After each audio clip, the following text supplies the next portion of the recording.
Raíces y Alas, un podcast sobre adopción.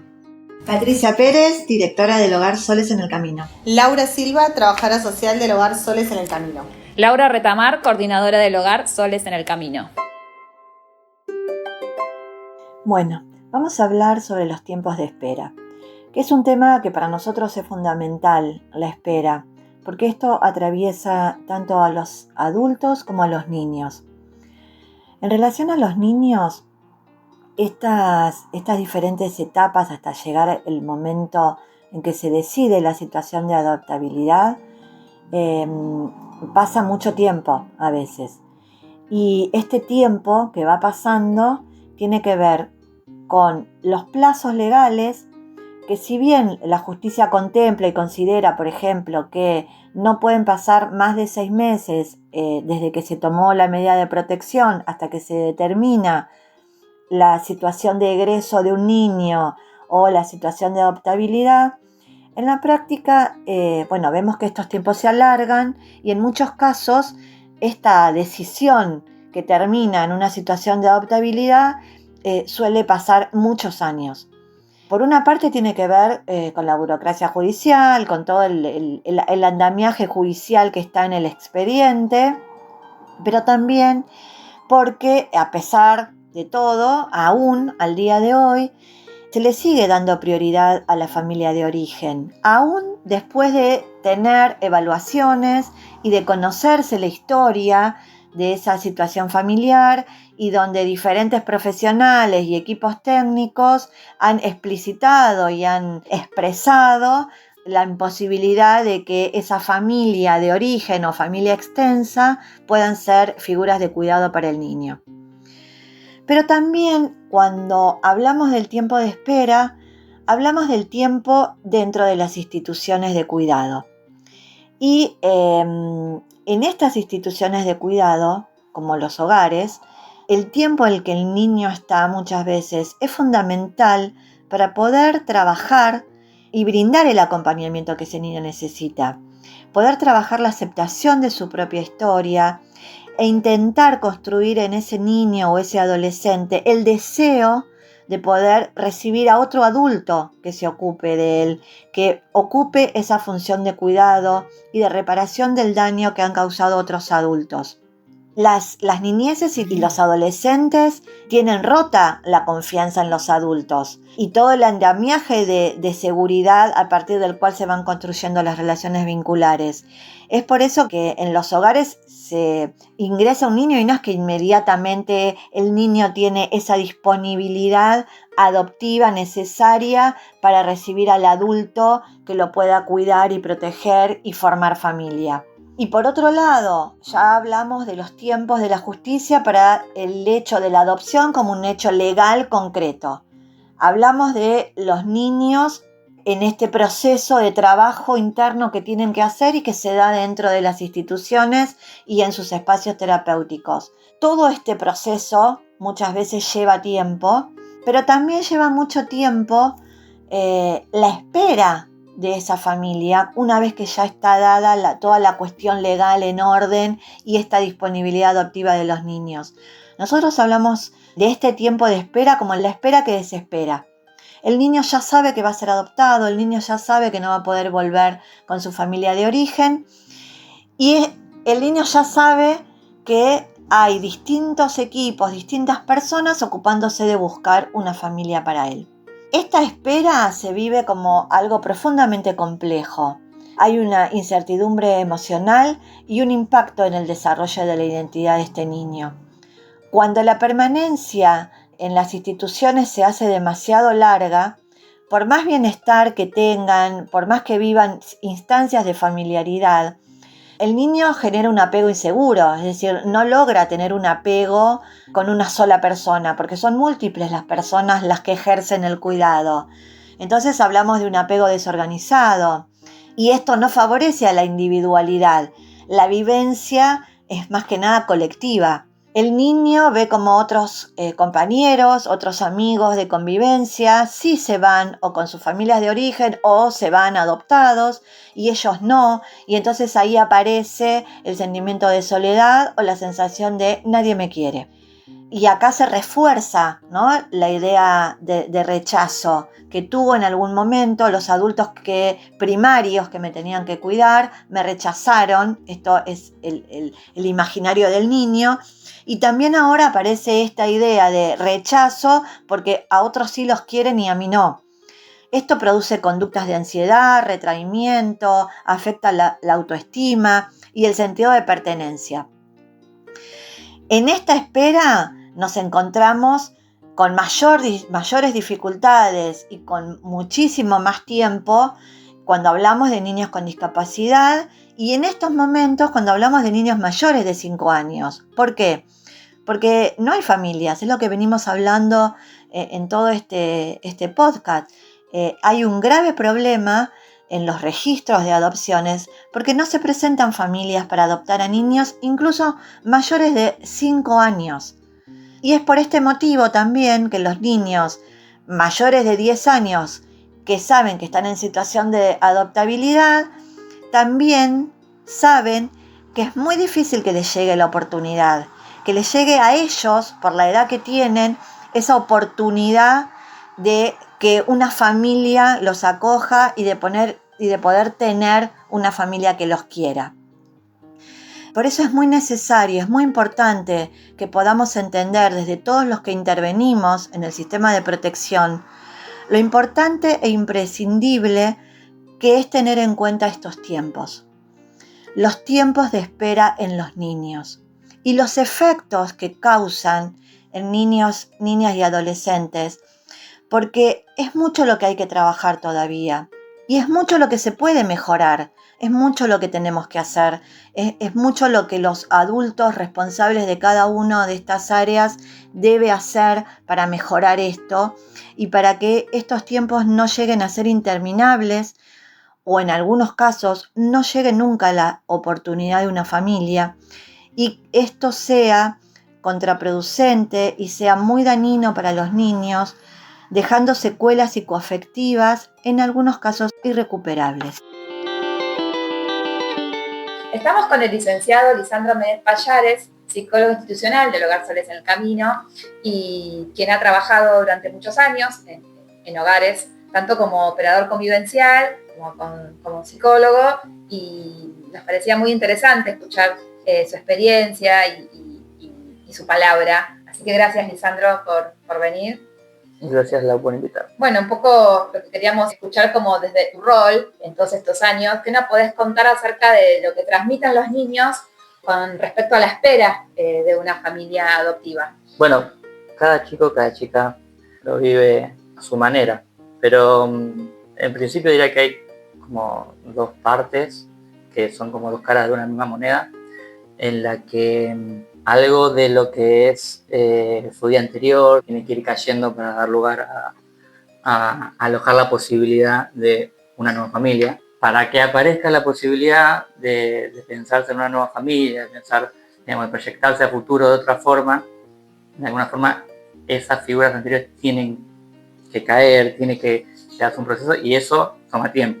Es parte de una espera, ¿no? Y es parte de un trabajo que también vamos realizando. Sí, un trabajo que se acompaña,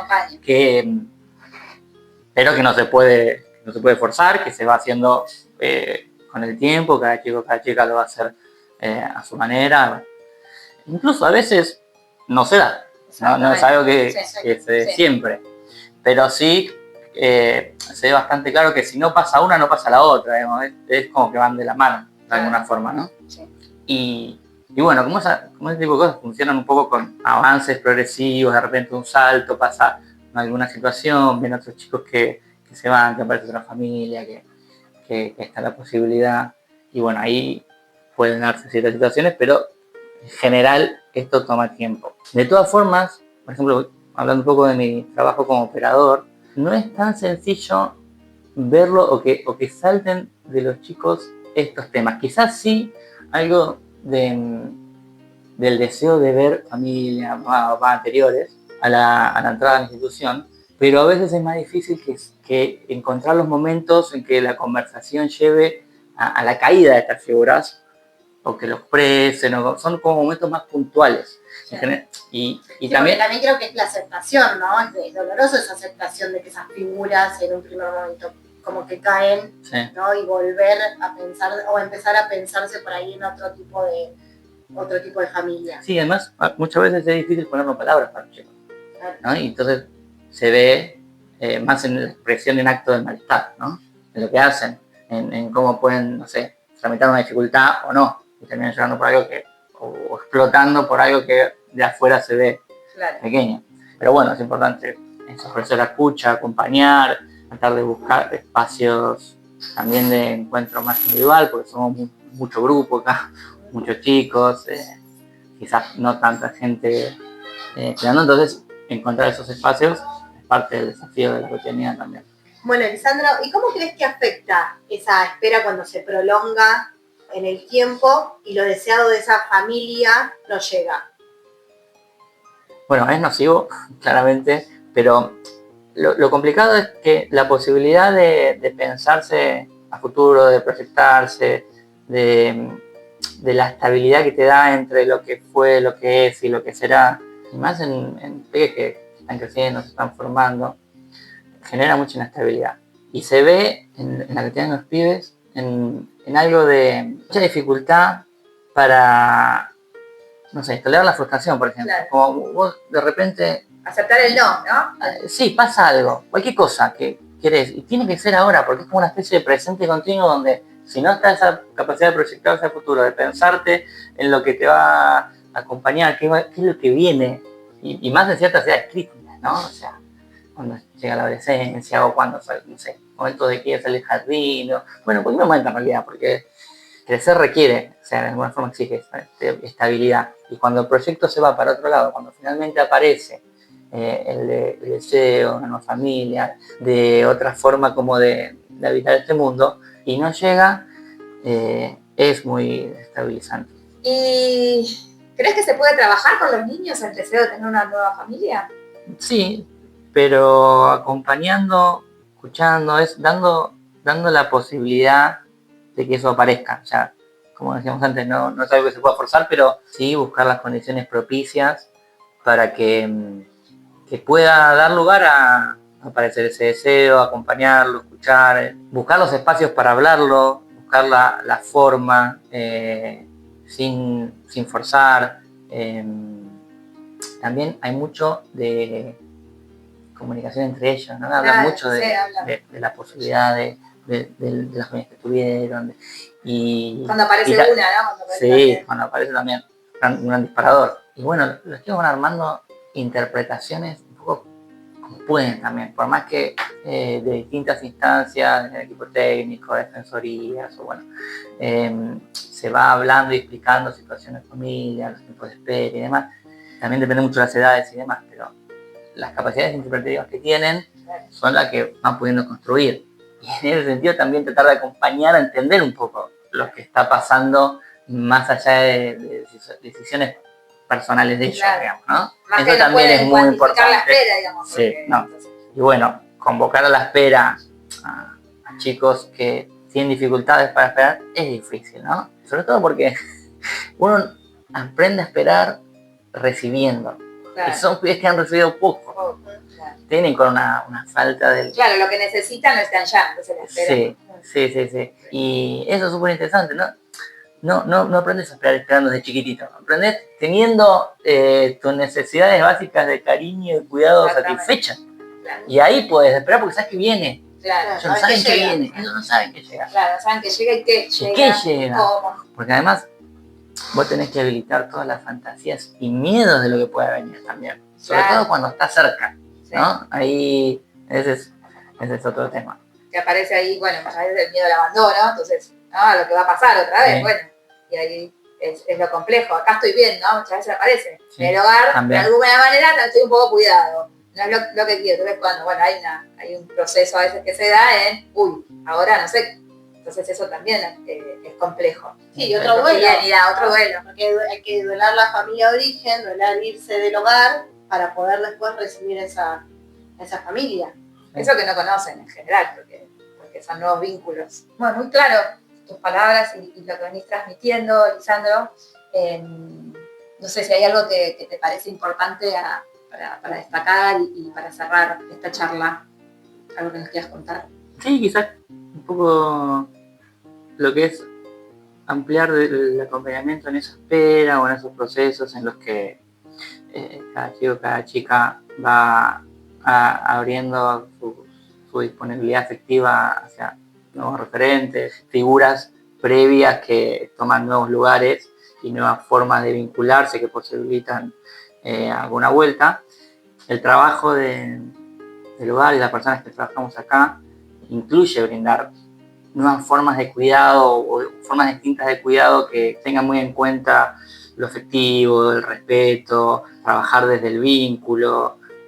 Bueno, quizás remarcar algo de lo que es la cotidianidad del trabajo acá con los chicos y las chicas, lo que es buscar ofrecer formas de cuidado quizás alternativas a las que conocen en su entrada a la institución, que incluyan el trabajo sobre el vínculo, lo afectivo, buscar también poner lo lúdico, la escucha y el respeto. Claro. Un trabajo de crianza que sea válido y que aporte a esta búsqueda de a esta apertura en ellos de nuevas figuras. Bueno, muchas gracias. Muchas gracias, Lisandro.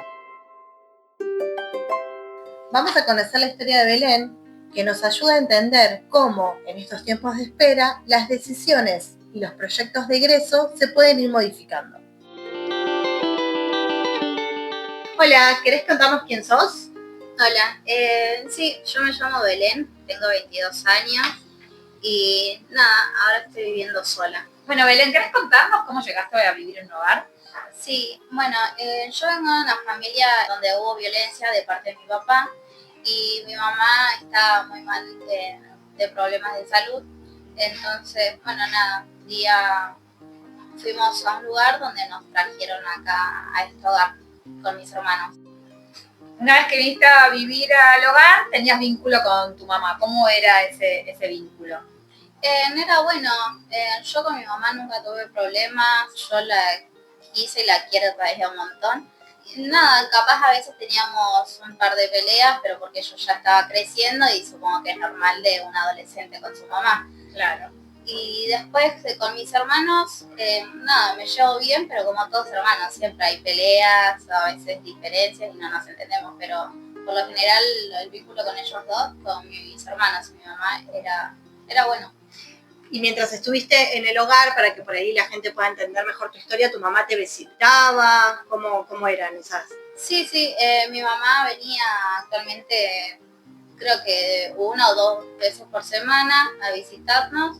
Se quedaba bastante tiempo y después, bueno, de ahí cada cual a su casa. Bueno, ustedes estaban trabajando, se trabajaba ese vínculo con esta mamá. La idea era que ustedes 4, ¿no? Pudieran ir a vivir con su mamá, era así. Y después eso se les fue dificultando. Claro. ¿Por qué se dificultó? Porque mi mamá tenía una enfermedad, nada, que no podía con ella y, Claro. y nada, y eso se dificultó un montón de cosas. Bueno, ustedes tuvieron muy buen vínculo con su mamá mientras hicieron las visitas, iban a su casa, hacían como se hizo todo un proyecto, pero bueno, como vos bien decías, la enfermedad de tu mamá fue una dificultad, ¿no? Sí. ¿Querés contarnos cómo termina la historia de tu familia? Bueno, mi mamá, más o menos en eso de la cuarentena, me entero de que ella estaba enferma, seguramente por este su tema de salud, de su enfermedad, y después me entero que fallece, y bueno, nada, después ahí la vida de mis hermanos y mía cambia a la posibilidad de una adopción. Bueno, cuando se abre esta posibilidad de una familia adoptiva para vos y tus hermanos, ¿vos pensabas en esta familia adoptiva? ¿Tenías fantasías de cómo querías que sea esa familia? ¿Lo pensabas? Sí, a veces se lo pensaba. Por ejemplo, nada, lo primero era que a mí me hubiera encantado que nos vayamos todos los 4 juntos. Y de mi parte, a mí no sé si mucho lo material o la plata, eso me importa, pero sí que nos quieran y que nos puedan cuidar, eso era lo más importante para mí. Bueno, después entendí o me explicaron de que a veces también la adopción es un poco difícil últimamente, acá en este país también, nada, y después salió la posibilidad de que podamos ser adoptados por separado. Bueno, vos estuviste esperando, ¿no? Que esa Sí. familia llegara. ¿Cómo era esa espera? ¿Cómo fue esa espera?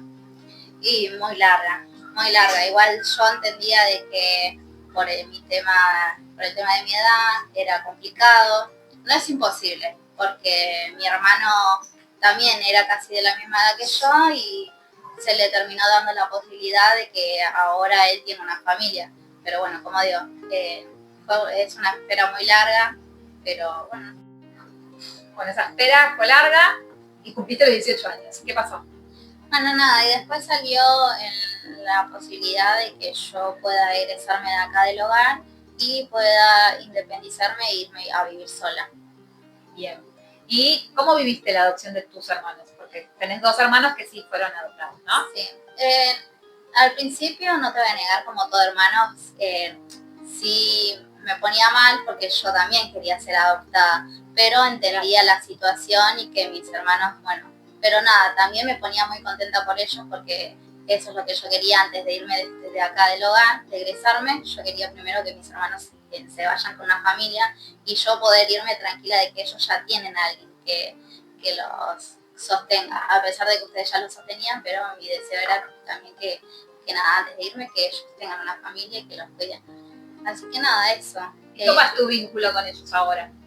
Re bien, la verdad que nos vemos muy seguidos, pues tengo una hermana que vive re cerca, por suerte, de donde yo estoy viviendo, así que la veo casi todos los fines de semana. Bueno, tengo mi otra hermana, Ruth, que vive en un hogar también, que bueno, ella no tuvo todavía la posibilidad de ser adoptada, pero está en espera. Que bueno, también nos vemos, por lo general nos vemos casi todos los días los 4 o a veces por separado, pero nos vemos. Tienen muy buen vínculo. ¿Y nos querés contar cómo es el vínculo con las familias de tus hermanos? Sí, muy bueno. La verdad es que nos llevamos muy bien. Nada, son un reapoyo cuando, por ejemplo, si yo necesito ayuda con algo, yo sé que puedo contar con ellos y ellos están. Para lo que sea, si sea algún consejo. Nada, son una buena familia que les tocó a mi hermano y sabemos que nosotros podemos contar con ellos y tenemos un re lindo vínculo. Bueno, y para terminar, te queremos preguntar si te gustaría decirles algo a esas personas que están pensando en adoptar. Sobre todo a los adolescentes, ¿no? Por ahí a esas personas que no se animan a adoptar chicos más grandes. Y bueno, vos ya tuviste tu experiencia, ¿no? Claro. Nada, yo le diría a las personas que quieren adoptar chicos adolescentes que se animen, que es lo mismo que capaz, o no sé si es lo mismo que adoptar a un nene más chico, capaz es más difícil porque bueno, nosotros estamos creciendo y somos un poco rebeldes, pero nada, que nosotros también tenemos el deseo de poder tener una mamá, un papá o las dos cosas. Nosotros también soñamos con que, no sé, el día de mañana poder pedirle algún consejo a un papá y que nosotros también queremos eso. Nada, que se animen y que no duden de eso. Muchas gracias. En esta historia en particular, como escuchamos, no se dio la posibilidad de cumplir su deseo de ser adoptada, pero la adopción de sus hermanos le permitió tener una red, gracias a la cual puede sostenerse, trabajar en su proyecto de autovalimiento y formar parte de una gran familia. En el próximo episodio escucharemos historias de familias que han atravesado el proceso de adopción. Raíces y Alas, un podcast sobre adopción.